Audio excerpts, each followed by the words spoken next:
योग, लग्न, ग्रह, वार और तिथि सभी अनुकूल हो गए।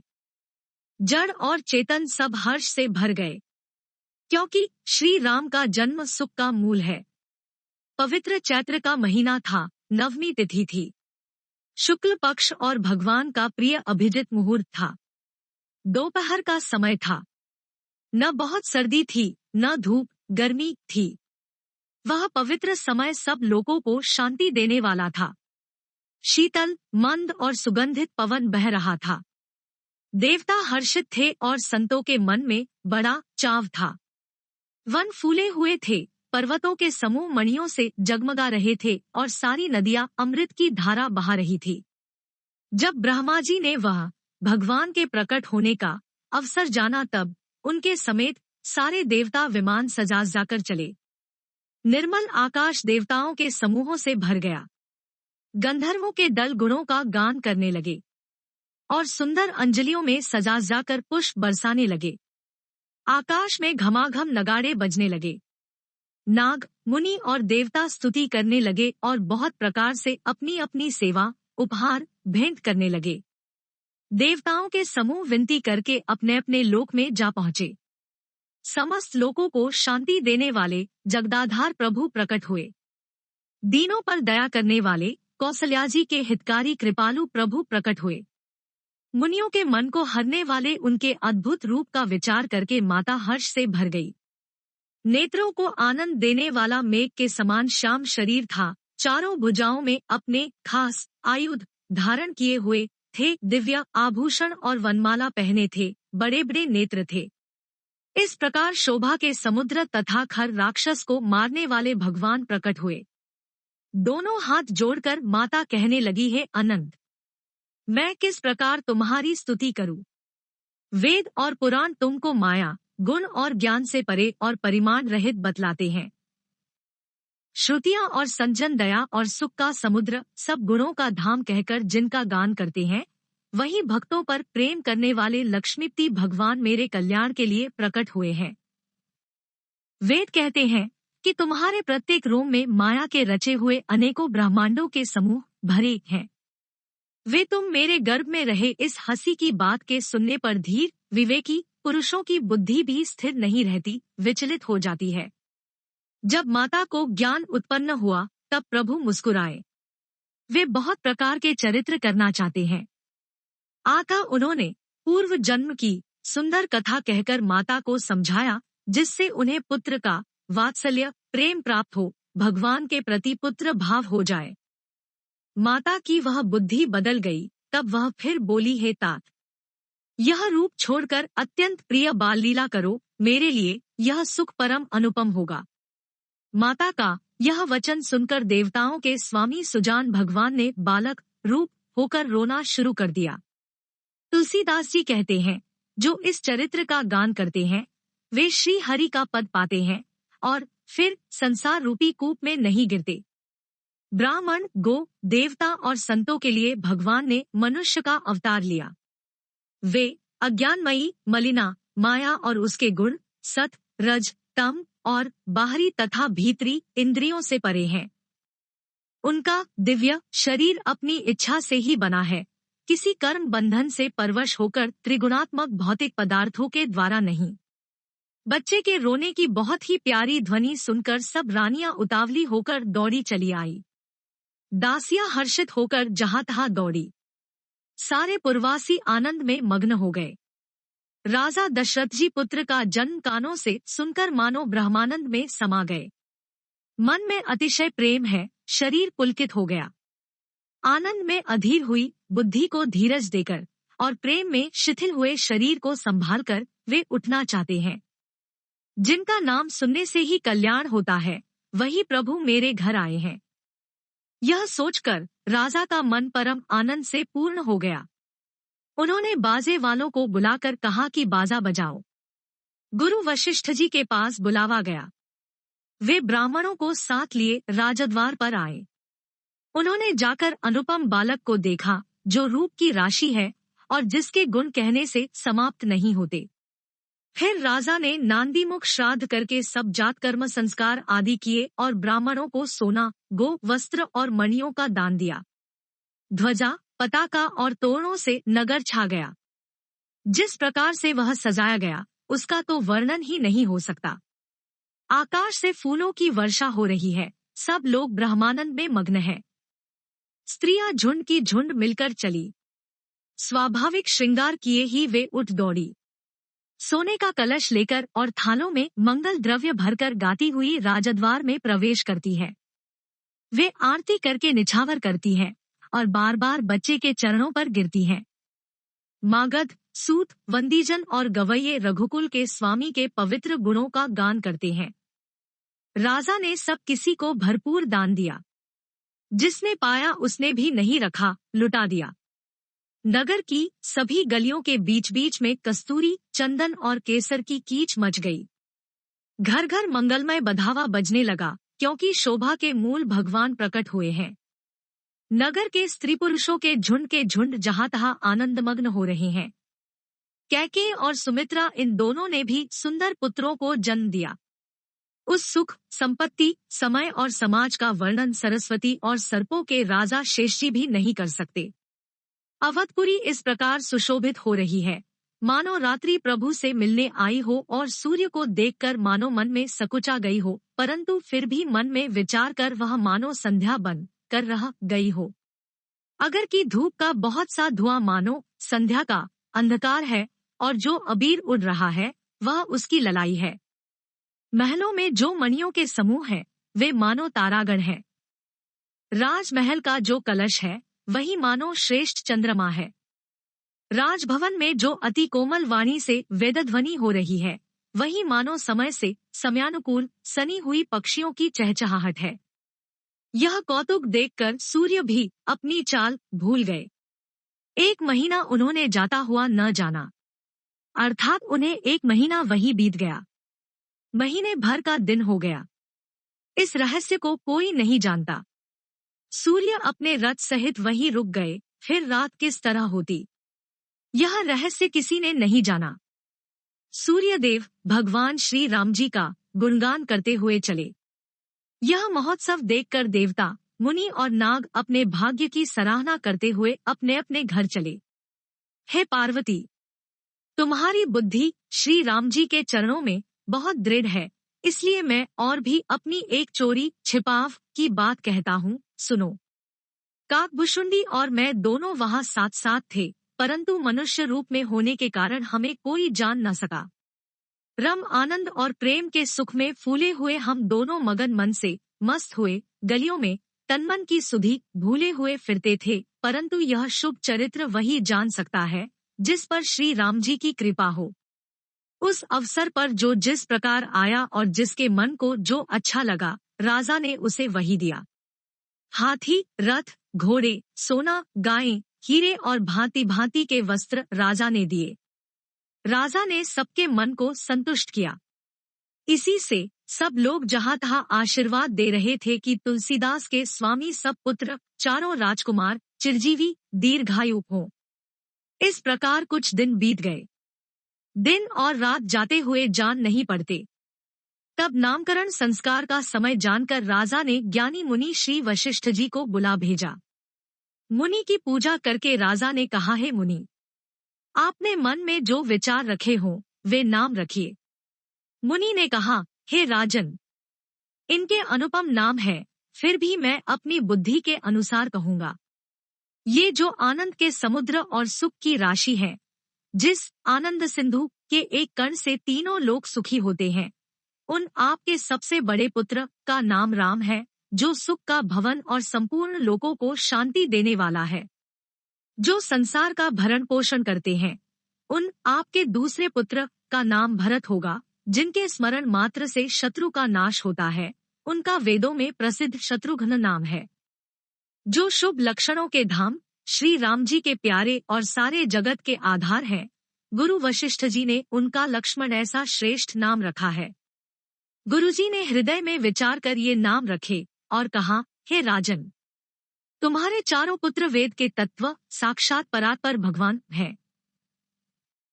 जो मुनियों के धन, भक्तों के सर्वस्व और शिवजी के प्राण हैं, उन्होंने इस समय तुम लोगों के प्रेमवश बाल लीला के रस में सुख माना है।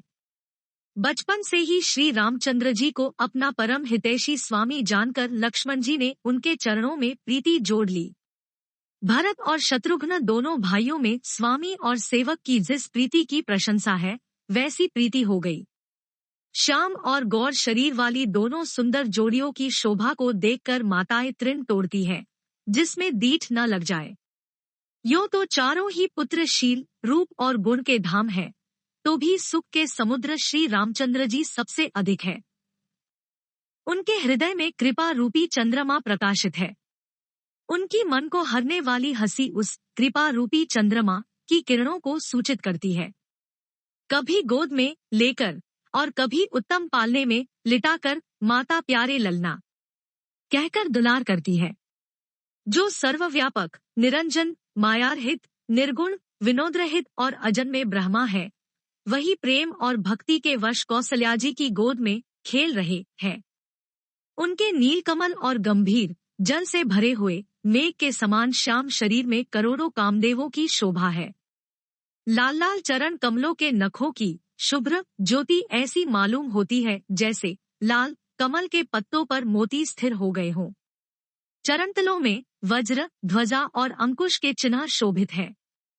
नूपुर, पेंजनी की ध्वनि सुनकर मुनियों का भी मन मोहित हो जाता है। कमर में करधनी और पेट पर 3 रेखाएं त्रिवली हैं। नाभि की गंभीरता को तो वही जानते हैं जिन्होंने उसे देखा है।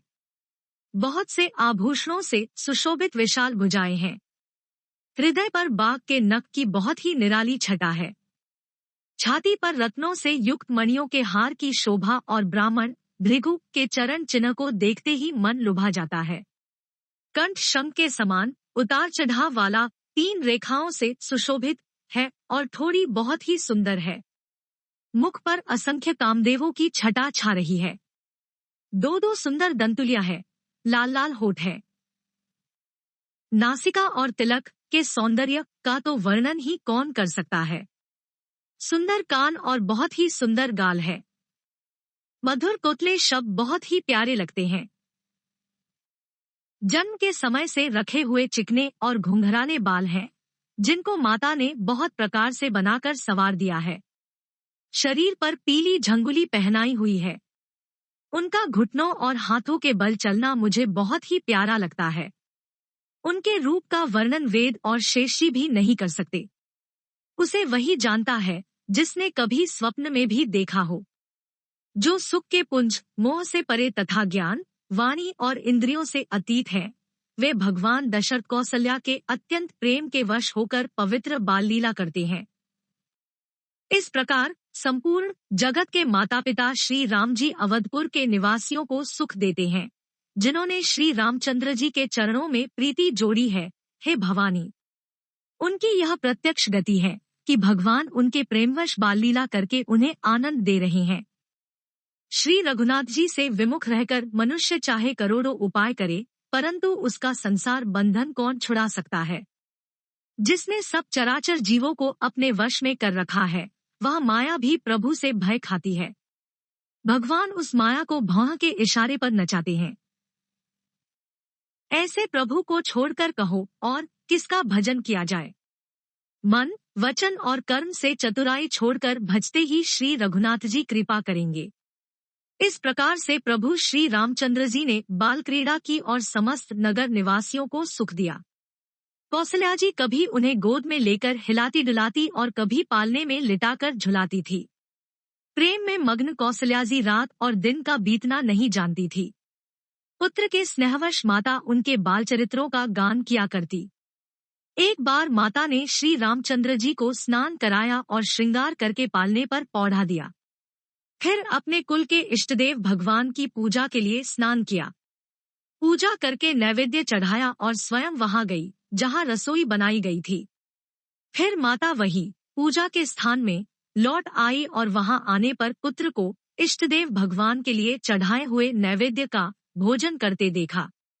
माता भयभीत होकर पालने में सोया था, यहाँ किसने लाकर बैठा दिया, इस बात से डरकर पुत्र के पास गई तो वहां बालक को सोया हुआ देखा। फिर पूजा स्थान में लौटकर देखा कि वही पुत्र वहां भोजन कर रहा है। उनके हृदय में कंप होने लगा और मन को धीरज नहीं होता। वह सोचने लगी कि यहाँ और वहाँ मैंने 2 बालक देखे। यह मेरी बुद्धि का भ्रम है या और कोई विशेष कारण है? प्रभु श्री रामचंद्र जी माता को घबराई हुई देखकर मधुर मुस्कान से हंस दिए।